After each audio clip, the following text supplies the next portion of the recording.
guys and welcome. So in this video we're going to be doing a clear coat review on the Kapci 6030 HS Clear. Now this BMW is going to be the job that we're going to be using this on. We're going to be doing a little bit of a repair work to the bottom of the arch on the quarter panel there, a little bit of a scuff and small shallow dent in the door, and also the scuff on the lower skirt at the back there. Now what we're going to do is we're going to fully prep all these panels up. That includes the top post all the way down to the windscreen and also the whole face of the skirt, because one thing that I don't like personally is clear blends on the outside of the bodywork that in the future could possibly fade back a touch, show and cause us problems. So panel preparation wise, we've gone for the 3M P1000 micro finishing discs. Use them dry all over the faces of the panels and the easy to reach areas, just staying just shy of all the edges just to make sure we don't burn through. I've then used P1000 soft back sanding foams just to go around the edges, the swage lines, inside the door gaps, and around stuff like your door handle, hole, etc. Just to make sure that all them little edges, nooks, crannies and crevices are all well keyed up, ready for the colour and also the clear to blend over when we're done in a minute. So we're in the booth now, and as I said before, this is BMW Space Grey Metallic. All we're doing at the moment is I've not included the full paint and lacquer stage. I've just included the lacquer stage just so we can try and stop this video from getting a little bit too long. So all you can see me doing here is just my final drop coat and blend work using the Lumilight, which is a great little tool for doing work like this. Once you've put your little drop coat down and just blended that out through the door, because I've done this space grey in the past and I can tell you that it can sometimes be a bit of a funny colour if you've not got a great colour match for it. So this light just enables me, just like a 3M Sun Gun would, to colour check as I'm actually laying the paint and the base coat down on the car. And you can see the difference there as I turn it on and off. I can see in the booth that metallic blend is absolutely perfect.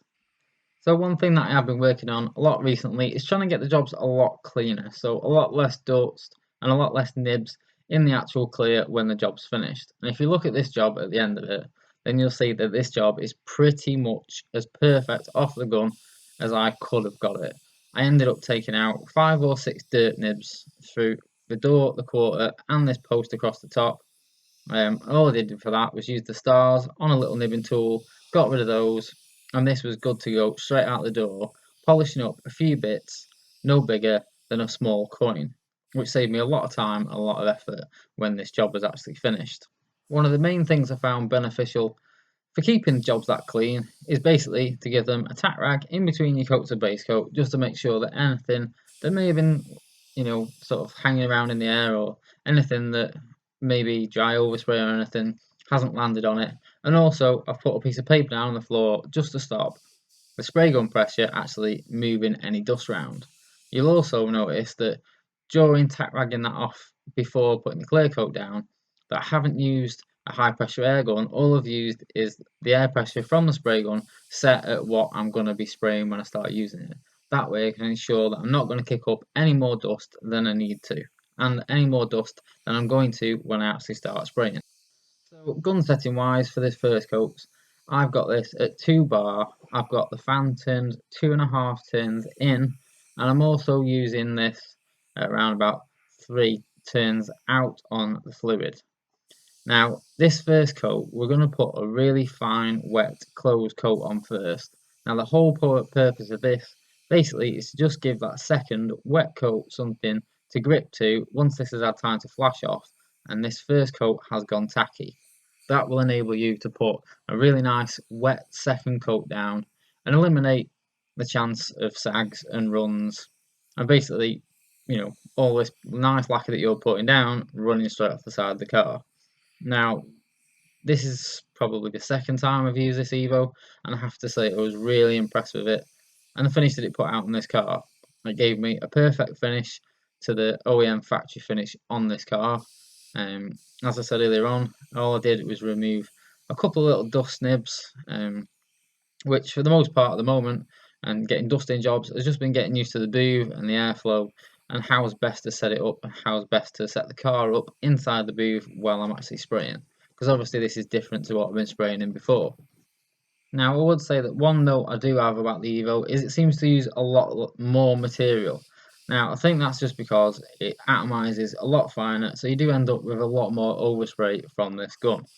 So, compared to something like the GTI Pro Light with the 1.3 and the T110, this is really a bit like a bucket with a hole in. It does seem to suck a lot more paint up and put out a lot more paint. And obviously, not so much of it's going on your job, but a lot more of it's going into the air and going through your booth filters, and obviously clogging up your booth a bit more. Now, we're on to the second coat here. We're going to take this a little bit slower now, with how quick we're going across the car. I've now turned the fluid out to 4 turns out. I've still got the fan set the same, and I've still got the pressure the same. Now, putting this clear down on this car, at first I started off at the front skirt so I could work my way up the door and then work my way back through the quarter panel and then up and over the pillar. And I have to say, this gun and this lacquer really did go down nice. The lacquer itself on the second coat really lays down really nice. It gave a tiny touch of factory look peel at these gun settings, which left this with a real nice off the gun factory finish to it. I had no issues with any sags or runs or anything like that. So I found for a first time really using this on a repair job, so on a refinishing job on a car rather than just painting some parts up, I really did find that this gun performed well, and so did this lacquer. With it being HS, obviously, the other part to note is that obviously we've got no oven on this kind of booth, so I left this to air dry overnight, came in the next day, and it was rock hard. And if you'd have needed to flat and polish the whole lot, then you would have been able to flat and polish the whole lot without any problems whatsoever. As it stands, all I did was a quick nib and a quick polish, and we had no issues with the lacquer whatsoever. Now, price wise, I found this for between £80 to £90 per kit online, and I have to say, if you're looking at the sort of other HS clears, they're in the sort of £80 to £90 price range, like the Max Mayro 300 and stuff like that. I have to say, the off the gun gloss was a lot better off this than I found off the Max Mayro 300. It's also a lot nicer to put down than something like the Max Mayer 0200.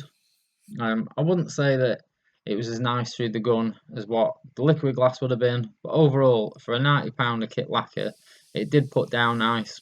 It left a really nice gloss. It cured through well the way that I painted it, which, after reading the data sheet, looked like the best way to go about it. So, this is the finished job. Now, this is literally 10 minutes out of the booth once it flashed off and dried off enough to come out of the booth without any dirt or contaminants landing in the paint. Now, you can see here just how nice the gun finish came out with this lacquer, and I left it sheeted up overnight, came in the next morning, gave it a nib and polish, and shortly we'll just switch to a short clip of it outside so you can see the finished job and also the colour matching work, and you can see the finished job outside for yourselves. So here it is. As I said, all we've done is nibbed out the dirt with some stars, gave those little tiny areas a quick flat polish, and this was all ready to go. So thanks for watching, guys, and I'll see you again soon.